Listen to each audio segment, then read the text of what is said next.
Olá a todos e bem-vindos à, chamemos a isto, terceira aula de revisões sobre a matéria dada e, conforme prometido, cá estou novamente, desta vez, para fazer revisões acerca de questões relacionadas com a higiene e manutenção.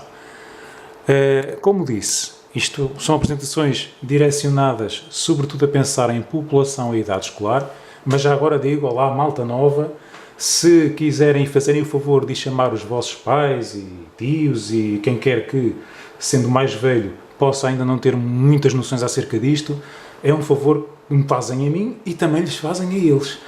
Portanto, ok, dito isto, vamos então avançar. A importância da escovagem. Isto já foi dito numa ou duas apresentações anteriores, lá mais para trás, mas eu vou recapitular aqui rapidamente um conceito muito importante. Convém saber, apenas 2 horas, mais ou menos, após uma refeição, forma-se placa bacteriana na superfície dos dentes.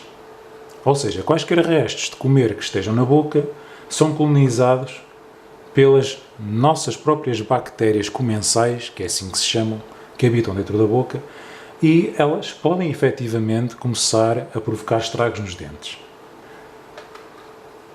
Ora, é sabido que uma bactéria sozinha não consegue fazer mal a ninguém.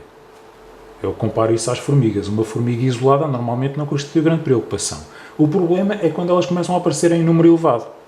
Ora, acontece que as bactérias multiplicam-se muito facilmente. Aliás, estão sistematicamente a replicar-se. Portanto, quando, a dada altura, elas se multiplicam a ponto de serem um autêntico exército, a coisa pode ficar descontrolada. E é aqui que, normalmente, surgem as doenças e é quando nós finalmente nos começamos a preocupar.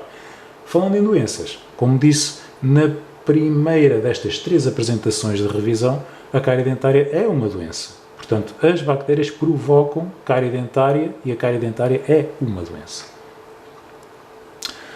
Ora bem, a invasão bacteriana foi tema de uma apresentação também tempos atrás. Ora, as bactérias, como eu já disse, não costumam fazer mal, a não ser que consigam chegar aos sítios onde não devem ir. Ora, se nós tivermos aqui, por exemplo, dentes, numa boca asséptica, o que é uma boca asséptica? Seria uma boca sem bactérias, sem micróbios. Ora bem, isto não existe. Existem sempre bactérias na boca. Numas mais, noutras menos, mas toda a gente tem bactérias na boca. O problema é justamente quando há falta de higiene, as bactérias multiplicam-se. Quanto menos escovagens se fizerem, ou se nunca se fizer escovagem nenhuma, por exemplo, então as bactérias estão perfeitamente à vontade e vão se multiplicando a partir dos restos de alimentos que ficam na superfície dos dentes. Mas, surgindo uma cárie, e isto já foi visto na primeira destas 3 apresentações, a cárie, digamos que constitui a formação de uma cavidade num dente. Ora, o que é que acontece? Os restos de comer que ali ficam aprisionados e que uma escova dificilmente consegue retirar, é uma zona onde o dente se irá estar a deteriorar cada vez mais e sistematicamente. Porque as bactérias vão estar também a multiplicar-se e fora do alcance de higienização. Eu costumo dizer que as cáries são autênticas colónias de férias, como se fossem colónias de férias para as bactérias. Elas estão perfeitamente à vontade. E então pode acontecer isto. Bum! Com a evolução da cárie, temos dentes a ficarem cada vez mais destruídos, inclusivamente, como no exemplo das maçãs, e não só, que apodrecem e passam de umas para as outras, esta deterioração num dente, mais tarde ou mais cedo, vai afetar a parede do dente vizinho e assim sucessivamente. E então, a invasão bacteriana é uma realidade. As bactérias não só se multiplicam, como vão progredindo em profundidade para os nossos tecidos. Além de que também se espalham cada vez mais para a cavidade oral. Quanto mais cáries houver numa boca, mesmo com higiene, mais bactérias existem. É inevitável. Se não houver higiene, pior ainda. É o caos completo e absoluto. Mas, se chegarmos a situações de grande destruição dentária, nomeadamente como quando já só existem raízes ou restos de dentes espalhados na boca, então não só continua a haver multiplicação bacteriana e elas a invadirem toda a boca, como, sobretudo, aí é que surgem os problemas maiores, em profundidade, vão caminhar através dos canais das raízes até chegar ao osso. E aí sim surgem processos inflamatórios e verdadeiras infecções no interior do osso, os chamados abscessos dentários. Para não dizerem que isto é tudo ficção, temos também, vocês já estão práticos a ver imagens de raio-x, pelo menos os que assistiram às 2 apresentações anteriores a esta, e então cá temos uma imagem de um dente que já não é dente, é só a raiz, porque entretanto a coroa já quebrou, já se desfez. E aqui temos um belo exemplo de como as bactérias da boca, e eu aqui menciono o Streptococcus mutans, não têm que saber isto, mas pronto, por ser de facto o grupo de bactérias ou a família que é mais responsabilizada pela cárie dentária do ser humano, portanto, estas bactérias podem realmente progredir ao longo daquela raiz e afetar o osso subjacente, gerando um abscesso. E aí surgem os sintomas normalmente. Situação inflamatória aguda, com dor associada, não se pode tocar na raiz porque dói lá por baixo, tocando com o dedo, por exemplo, na face da pessoa por fora, fazendo pressão, também dói. Pode haver edema, isto é, pode haver aquele típico inchaço em que a cara fica ao lado, etc, etc. Bom, aquilo que certamente ou já ouviram falar ou já presenciaram mesmo, alguns. Ora bem, o que é que há a fazer nestas situações? Então, é atirar com um antibiótico para cima, isto é quase vir ao disco e toca ao mesmo, antibiótico não sei quantos dias, a ver se resolve aquela situação, normalmente sim, a menos que já seja uma infecção daquelas muito teimosas, muito renitentes, ou com algum grau de resistência ao antibiótico, enfim. Mas pronto, na maioria dos casos, aquilo vai desinflamando, o inchaço desaparece, a dor gradualmente diminui e desaparece, e assim que estiver a jeito, o que se deve fazer é retirar a raiz. Extrai-se a raiz. Ok, a imagem pode parecer um bocado chocante, mas, sobretudo para quem quiser seguir a área da saúde, convém que se vá acostumando. Isto é a raiz do dente depois de ter sido extraído. E o que é aquela coisa ali, na ponta da raiz, agarrada ainda à raiz? É um quisto. Portanto, aquilo que aparecia na imagem do raio-x como uma mancha escura, na verdade já era uma zona em que o osso foi destruído, pelo menos temporariamente, e existia realmente um quisto agarrado a esta raiz. Mais uma razão para ela ser retirada. Nunca se sabe o que é que um quisto pode dar no futuro. Então, aquilo efetivamente era um quisto. E para aquelas pessoas que ainda estão agarradas à ideia de que os dentes não fazem falta, não faz falta, foi só um que se perdeu, ou 2 ou 3, e é lá atrás também não se vê, blá blá blá. Bom, esta ideia já começa a mudar um bocado, mas ainda há quem insista um bocado nisso. Então vamos fazer aqui uma dicotomia. Temos à esquerda uma representação de arcadas completas, em que não falta um único dente, versus a imagem da direita, em que já existem algumas cáries. Temos uma boca com algumas cáries e, a prazo, aqueles dentes acabam por se perder. Então temos várias perdas dentárias nesta boca. Já não é bem a mesma coisa. Mas o que é que acontece? Nem que a pessoa, entretanto, resolva fazer alguns tratamentos ao longo do tempo. Se nada mais se fizer, que é como quem diz, se os dentes perdidos não forem substituídos, ao fim de uns anos podemos ter isto. Desgaste dos dentes ali da frente que ficaram e algumas fraturas até, por desgaste também. Porquê? Porque só aqueles dentes é que ficam para trabalhar todos os dias, vão sofrer muito mais carga de mastigação e, a prazo, sofrer um desgaste mais rápido do que aquele que seria o desejável. Porquê? Porque não há nenhum travão posterior, não existe equilíbrio entre as arcadas. Aqueles dentes manifestamente vão sofrer um desgaste mais acentuado. E depois outra coisa, nem que algum dente lá atrás tenha sobrevivido e não tenha sido afetado por cárie, passado uns anos pode estar a abanar. Porquê? Porque como não há dentes que o suportem lateralmente, nem dentes oponentes ou antagonistas, aquele dente vai ficar mais solto dentro da boca. Não acontece sempre, mas pode perfeitamente acontecer. E esta pessoa, passado não se sabe quantos anos, e às vezes não tantos assim, corre o risco de ficar desdentado total.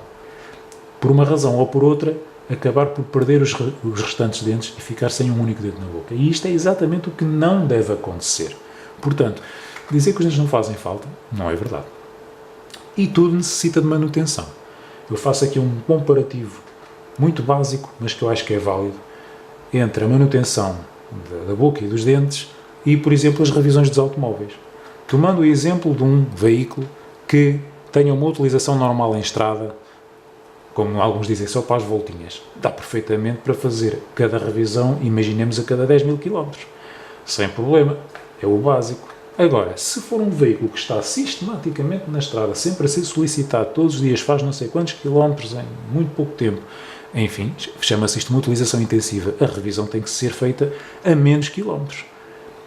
Porquê? Porque o grau de esforço a que aquele motor está submetido é maior. Portanto, com a nossa boca é muito parecido, para não dizer praticamente igual. Em termos comparativos, uma boca que não tenha problemas nenhuns, uma boca saudável, suficientemente bem higienizada todos os dias, basta perfeitamente fazer uma consulta de vigilância periódica, que eu chamaria uma consulta de rotina anual, chega perfeitamente uma vez por ano.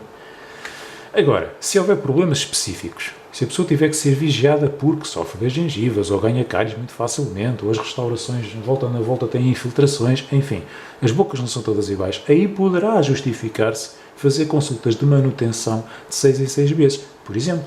Portanto, cá temos uma comparação válida entre as manutenções de máquinas e da boca do ser humano, que não deixa de ser uma espécie de máquina também, é biomecânica.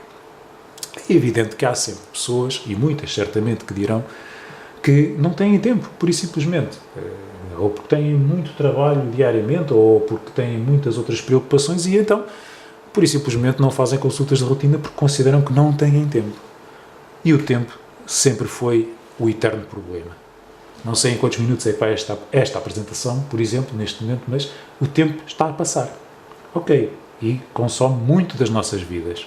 Agora, em relação a isso e em relação à boca e dentes, a única coisa que eu posso dizer é o que vai aparecer a seguir. Façam um favor de ler, que eu isto não vou ler.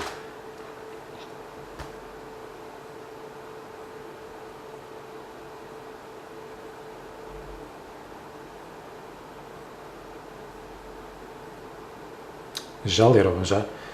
Pronto. Pode haver quem concorde, pode haver quem não concorde, mas acreditem que na maioria dos casos é o que acontece. Bocas que são negligenciadas durante não se sabe quanto tempo, por vezes anos, aparecem também com tantos problemas que, em alguns casos, nem sabemos, eu falo por mim, nem sabemos exatamente o que é que devemos fazer com aquilo. E dificilmente se consegue repor a normalidade. Repõe-se até onde é possível, mas, em alguns casos, nunca vai ficar perfeito. Então, ok, para quem for um pouco mais litúrgico ou nem que não seja, existem os mandamentos de Moisés. Ora, eu considero que para uma boca saudável existem 3 mandamentos, bastam 3. O primeiro de todos, escovar convenientemente a boca. Uma coisa extremamente simples que toda a gente pode e deve fazer. Não é difícil.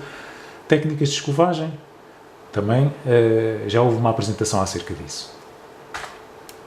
Segundo mandamento, usar pastas e ou elixires com flúor. Bem, isto também não é muito difícil, porque praticamente todas as pastas hoje em dia, exceto algumas mais específicas, todas elas já vêm com flúor. Portanto, desde que a pessoa faça uma boa higiene e recorra à utilização do flúor como preventivo de cárie, as duas coisas associadas geralmente funcionam bem. Terceiro e último, fazer consultas periódicas de controle, que geralmente é o que falha, por isso é que está a vermelho. Portanto, desde que uma pessoa faça uma boa higiene diária, utilize pastas ou elixires com flúor, o que não é nada difícil. Aliás, estes 2 mandamentos estariam num só. Então, só ficaria a faltar, de facto, fazer consultas periódicas de controle. Deixo isso ao critério de cada um. E pronto. Esta rúbrica chama-se mesmo Aprendam que eu não duro para sempre, ou Aprendam que eu não duro sempre, e assim já fizemos todas as revisões necessárias para um pequeno teste teórico. Portanto, da próxima vez vamos mesmo ver se aprenderam alguma coisa com o que eu expliquei e, por que não, também tentar fazer alguns diagnósticos, ver até que ponto é que, dos que assistiram a estas apresentações, já dominam esta matéria, quem sabe até para um dia vierem a exercer algo na área da saúde relacionado com isto. Portanto, até lá me despeço, fiquem bem, preparem-se, estudem alguma coisa, leiam novamente os vossos apontamentos, o teste não é nada difícil, mas vamos mesmo fazê-lo. Em tom de brincadeira, fiquem atentos e até à próxima.